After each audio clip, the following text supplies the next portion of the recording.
Mama umeshajifungua alafu nakuta miguu yako inavimba au muda mfupi mara baada ya kuweza kujifungua na unajiuliza inasababishwa na nini? Na kama ulikuwa unajiuliza swali hilo, karibu kwenye somo tujifunze pamoja siku ya leo.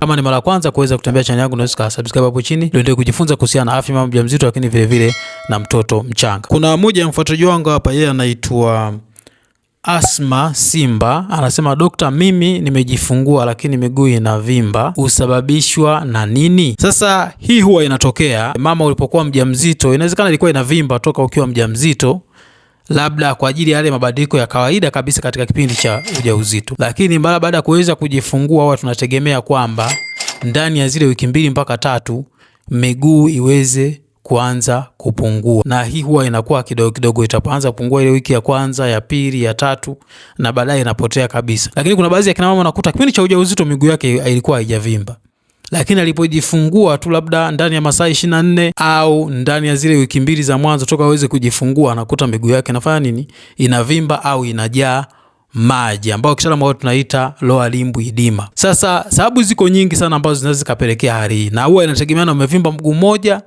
au umevimba miguu miwili. Mara nyingi tunajua sababu kubwa sana ni huwa yale mabadiliko katika kipindi cha ujauzito, ambayo inawezekana ulivimba katika kipindi cha ujauzito au mara baada ya kuweza kujifungua ukawa umevimba kwa ajili tu yale mabadiliko ya homoni kutoka katika kipindi cha ujauzito kwenda wakati ambao sasa umekwisha kujifungua. Sasa kuna baadhi ya homoni ambazo huwa zinapelekea maji yaweze kubaki mwilini kwa mama ambaye amekwisha kujifungua. Hasa inatokea katika kipindi cha ujauzito, lakini inaweza kutokea muda mfupi mara baada ya kuweza kujifungua, hasa zile wiki 2 za mwanzo.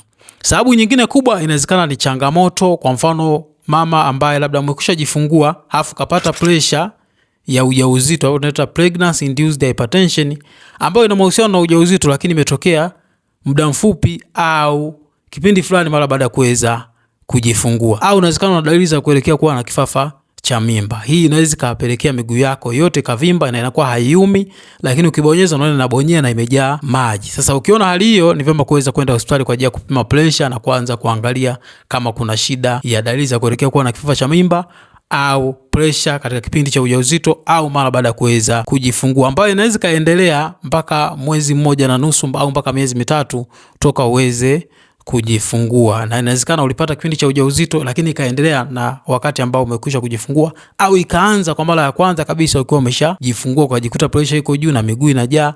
Unapata changamoto nyingine kama macho kuona mawenge, kichwa kuuma na dalili nyingine ambazo zinaelekea dalili za kuelekea kuwa na kifafa cha mimba, au unaweza kupata kabisa kifafa cha mimba, kitu ambacho ni hatari sana. Lakini vile vile sababu nyingine inawezekana una magonjwa ya moyo. Inawezekana ulishajifungua baada ya kujifungua una hayo magonjwa ya moyo au ugonjwa wa moyo au ugonjwa wa figo ambao unapelekea maji kuweza kujaa sehemu ya chini, hasa kwenye miguu, nakuta unavimba mpaka sehemu hizi za magoti unajaa sana. Hiyo inaweza kaashiria kwamba una magonjwa ya moyo au magonjwa ya figo. Lakini sababu nyingine, mara baada ya kuweza kujifungua, tunajua kina mama wengi wao wanapata muda mwingi sana kuweza kulala na kupumzika. Hiyo inaweza kapelekea ule mjongeo wa damu, lakini vivyo na maji unakuwa huko vizuri.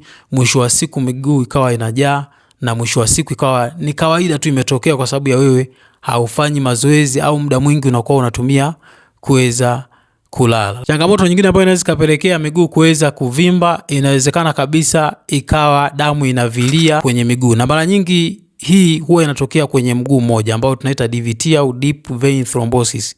Sasa mara nyingi ni hatari sana, na kama imetokea kwa mguu mmoja unakuta unavimba, lakini vile vile unauma hasa kwenye vigimbi. Kwa hiyo mwisho wa siku ni vyema kuweza, kama ulikuwa nyumbani, vyema kuweza kwenda hospitali kwa ajili ya kufanyiwa uchunguzi.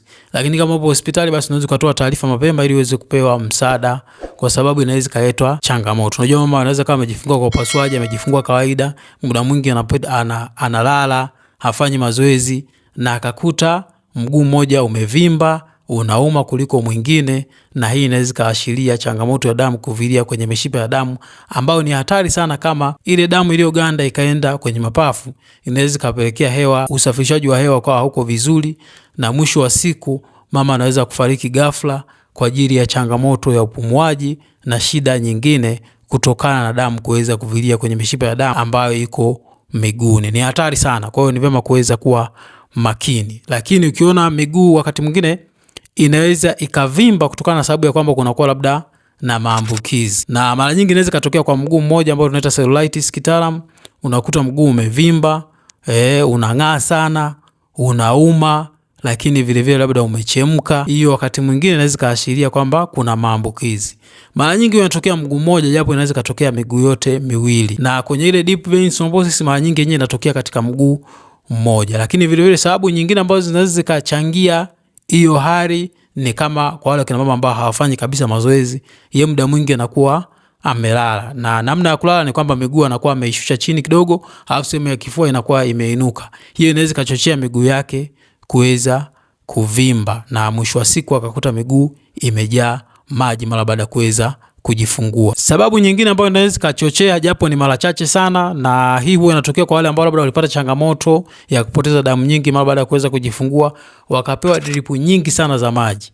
Hiyo inaweza kapelekea mama kuweza kujaa miguu yake, lakini wakati mwingine hata mwili mpaka machoni mnakuta umevimba. Kwa nini? Kwa sababu labda ulipoteza damu nyingi, madaktari katika kukusaidia wakakupa drip nyingi, yani ile maji kupitia drip yakawa ni mengi sana, mwisho wa siku kavimba na mwisho wa siku kapelekea miguu yako ikawa imejaa. Japo hii inatokea mara chache kama nilivyosema, kukiwa na changamoto fulani mara baada ya kuweza kujifungua, haswa za kupoteza damu nyingi, ambayo watakupa maji mengi kwa ajili ya kusababisha kwamba at least kuweza kusaidia wewe uweze kuishi, na wakati ukiwa unapambana labda kuweza kukuongezea damu kwa ajili ya kusaidia usafirishwaji wa damu. Kwa hiyo huwa inatokea japo mara chache. Kwa hiyo kikubwa cha kuzingatia ni kwamba unapokuwa na miguu imejaa, kuna mambo ambayo unaweza kuyafanya kwa ajili ya kuipunguza. Kwanza kabisa tunashauri mama, kama imetokea tu kwa ajili ya hali ya kawaida, pressure iko vizuri na hamna shida na yote imevimba, hakuna viashiria vya maambukizi, hakuna viashiria vya damu kuvilia, hamna shida yoyote, basi mama ni vema kuweza kulala miguu yako ukiwa umeweka juu ya mto. Manake miguu unainyanyua kidogo inakuwa juu ya mto, na hiyo inasaidia kuweza kurudisha yale majimaji na damu vizuri kwenye moyo, na mwisho wa siku miguu yako inakuwa inapungua kuweza kuvimba. Lakini kama una dalili za pressure yako iko kubwa, labda inaanzia 140 kwa 90 kwenda juu, au akiangalia kuna tofauti wa pressure kubwa sana kipindi cha ujauzito na kipindi cha sasa imeongezeka kwa kiwango fulani, basi ni vyema kuweza kuandikiwa dawa za pressure na kuanza kuzitumia. Kama dalili za kuelekea kifafa cha mimba, kuna dawa ambazo tutapewa za kuweza kutumia na kupima pressure mara kwa mara. Lakini kama na changamoto ya moyo, basi watakufanyia vipimo na watakupa dawa za moyo. Kama na shida ya figo, utapewa dawa za figo kwa ajili ya kuhakikisha kwamba figo zako zinafanya kazi vizuri. Lakini kama uliongezewa maji mengi, basi hiyo wewe inaendelea kupona taratibu. Kwa hiyo unapokuwa unainua miguu, kwa wale ambao ni hali ya kawaida kutokana na mabadiliko tu ya homoni mara baada ya kuweza kujifungua, hali hiyo baada ya wiki 2-3 na kuendelea inaanza kupungua taratibu, na baadaye utaanza kuona uko vizuri. Na kama dawa za pressure umepewa ziko vizuri, basi utakuta baada ya muda fulani miguu yako inarudi katika hali ya kawaida. Kwa hiyo tunashauri pia mama unaweza kunywa maji ya kutosha kwa kiwango ambacho kinatakiwa, kwa mfano labda lita 2.5. Lakini vile labda kama una pressure ya muda mrefu ukawa mjamzito kwa jifungua na miguu inajaa, ni vyema kuhakikisha kwamba unapunguza labda chumvi, kwa sababu ina changamoto ya kuweza kuongeza pressure, na wakati mwingine inaweza kachochea ubakiaji wa maji kwa sababu ina sodium. Kwa mwisho wa siku ni vyema kuweza kupunguza kiwango hicho. Lakini vivyo ni vyema kuweza kufanya mazoezi.